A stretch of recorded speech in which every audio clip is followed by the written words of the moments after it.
Por um momento eu imaginei que a cena do Momonosuke e dragão gigante não ia acontecer porque o Luffy ia impedir o Momonosuke de se tornar adulto. Entretanto, no capítulo 2 de One Piece a gente tem uma frase que mostra que o Luffy nunca impediria o Momonosuke de tomar essa atitude. E cara, eu vou confessar pra vocês que esse capítulo foi extremamente excelente e deixou várias pontas soltas pra gente criar diversas teorias, inclusive teorias relacionadas com Enel. No começo do capítulo temos ali King e Queen deitados no chão tentando entender o que aconteceu, enquanto o Chopper tá preocupado com os efeitos, né? Porque ele viu que os ferimentos foram curados, mas ele sabe que, porra, o rebote depois vai ser pior. Você viu ele? Ele ficou gigantão por muito tempo, agora tá ali só o velho pequenininho, né? O Baby Old Chopper. E o Zoro também pode ter um efeito colateral, um tanto quanto... Eu fico imaginando, cara, um efeito colateral muito bizarro que seria pro Zoro, eu acho que seria algo engraçado. O remédio curou ele, né? E ele vai ficar curado por um tempo e tal, bacana. Mas seria interessante se o rebote desse remédio, né? Essa cura dele... fosse o Zoro ficar extremamente raquítico, sabe, magrelo, os músculos murcharem, ele ficar magrinho por mó tempão, eu ia achar que ia ser engraçado, porque ia ser cômico, sabe? O Zoro, ele é um personagem que eu gosto pra caramba, ele tem esse ar B10 e tal, o lado cômico do Zoro saiu um pouco de cena no Novo Mundo, então trazer um Zoro magrelão, todo raquítico, sabe, tipo, ai, nossa, tô magrelinho aqui, igual o Superman, quando tem um filme, não vou lembrar agora qual filme que é, eu sei que tem um Darkseid e tal, que é um Superman que nunca entrou em contato com a luz do sol, e ele é extremamente magrelo, então seria interessante ver o Zoro também extremamente magrelo, quase sem nenhum músculo, totalmente magrelo mesmo. E é muito bizarro, porque enquanto o Zoro tá observando o King Queen lá, tem um maluquinho que vai atirar nele e fala, ah, você machucou nossos atos principais, eu vou atirar em você.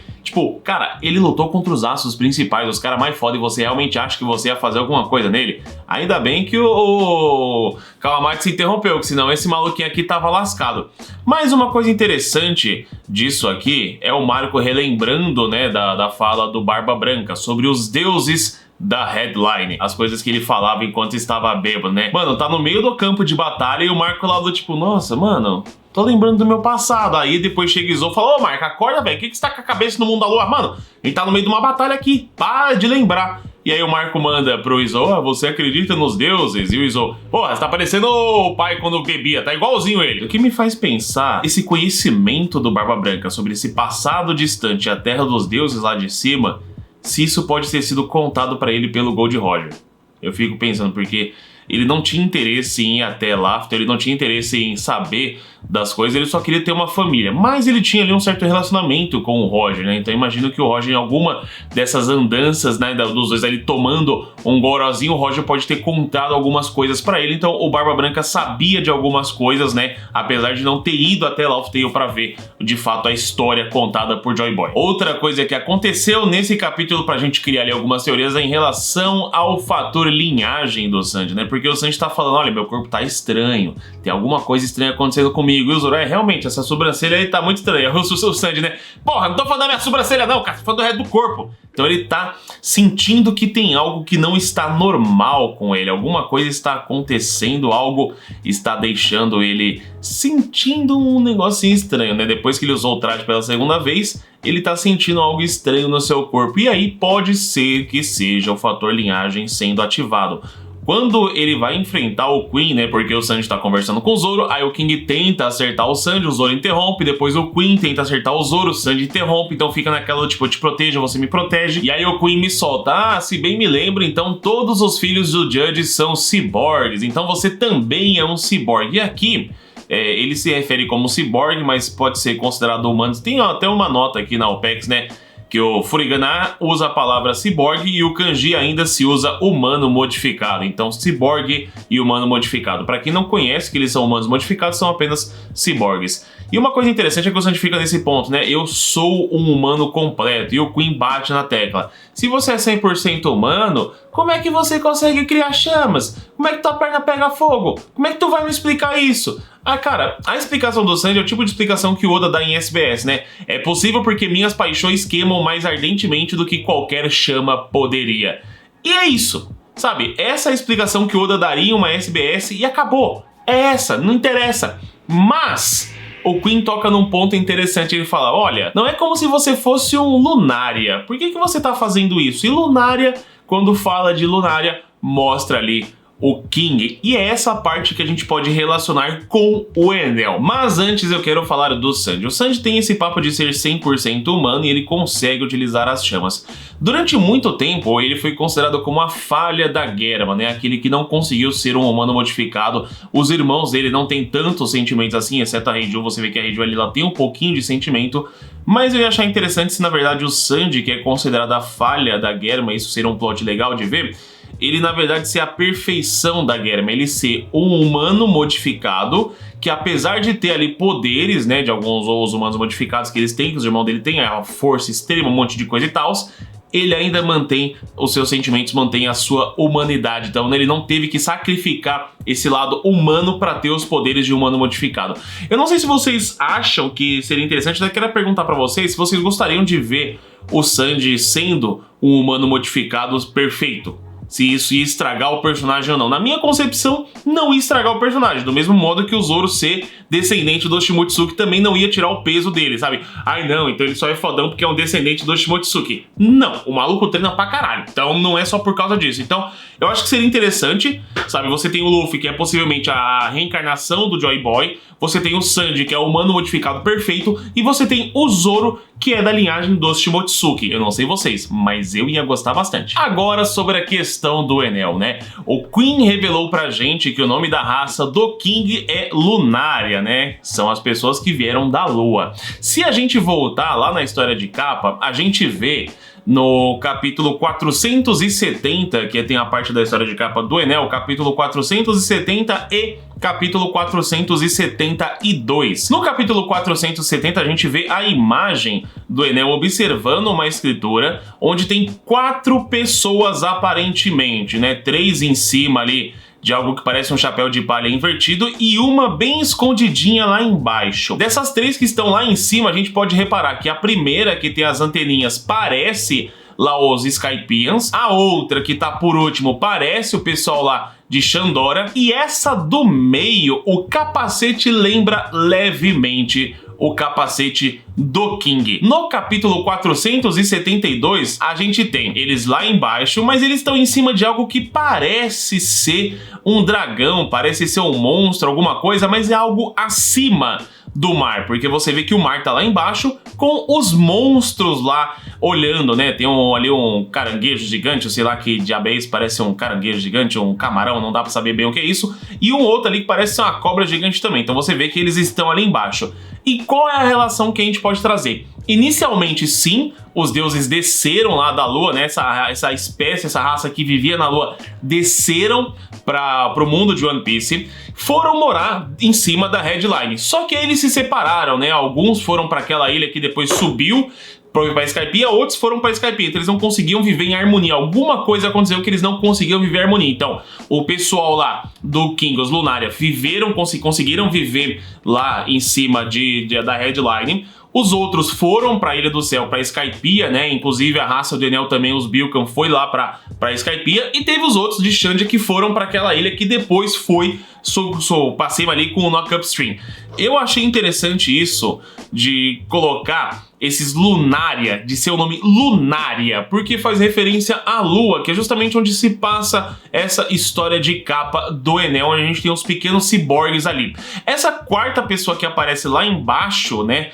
Aparentemente já em algum lugar que não tem como saber, pode ser a raça do Vegapunk, a raça do senhorzinho que criou esses ciborgues que foram para a Lua vingar a morte dele. Inclusive, se você ainda não viu a história de capa do Enel, você pode conferir clicando no card que tá aparecendo aqui em cima. Tem a adaptação das histórias de capa aqui no canal. E aí temos a parte do Zoro também, né? Quando você tem a conversa do Hyogoro com o Kawamatsu falando que o Zoro é a cara do Shimotsuki Oshimaru, que eu acho interessante porque ele teve ali uma interação com o Onimaru.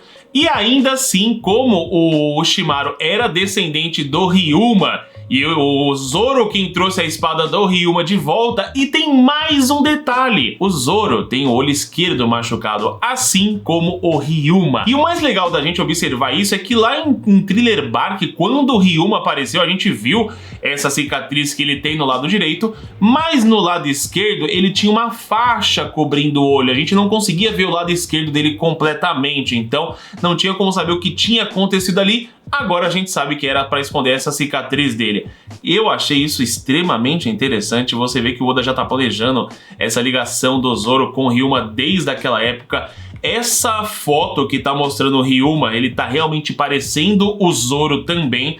E eu tô gostando disso, cara. Eu não acho que tem gente que vai falar, nossa, não, o Zoro seu ali, descendente do Ryuma e do Orochimaru, vai estragar o personagem porque vai tirar todo o peso do treinamento. Porra nenhuma, vai deixar o maluco mais zica mesmo. Vemos também Jack em sua forma híbrida, o que é interessante, né? Ele lutando ali contra o Inuarashi depois revelando o modo Sulong e metendo a porrada nele. Eu gostei desse embate do Inuarashi com o Jack, gostei do embate do Nekomamushi com o Perospero também, né? Você vê que a Carrot e a Wanda ali, mesmo machucadas, ainda estão bem. A forma Sulong deles não foi algo que, assim, surpreendeu. Foi algo legal, mas nada diferente do que a gente já tinha visto anteriormente. Eu quero ver isso depois no anime, como que eles vão fazer a animação e a questão da velocidade.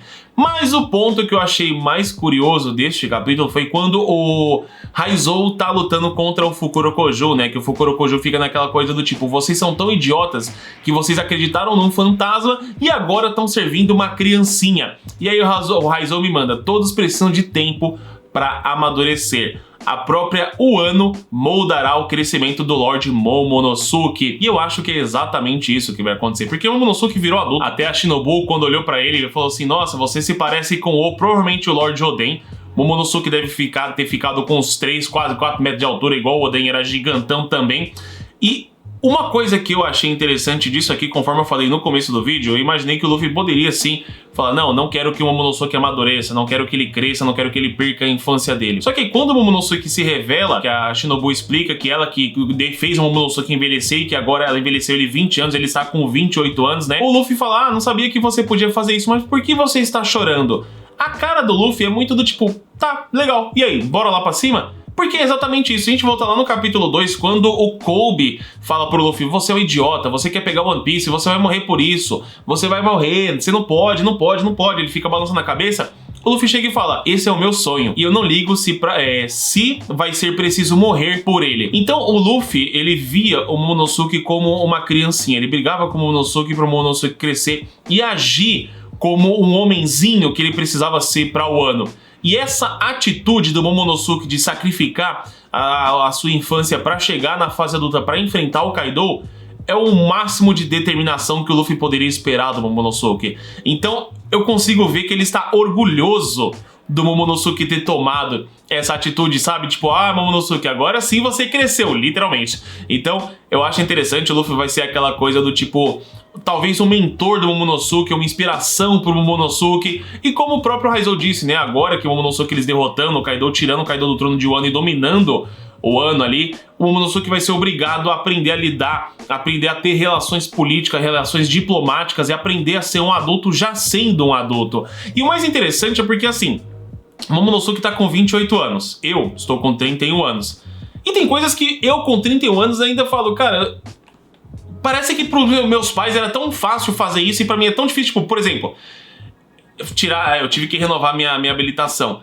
Eu tomei no cu porque eu fiz merda. Então, tipo, coisas simples, que pareciam simples.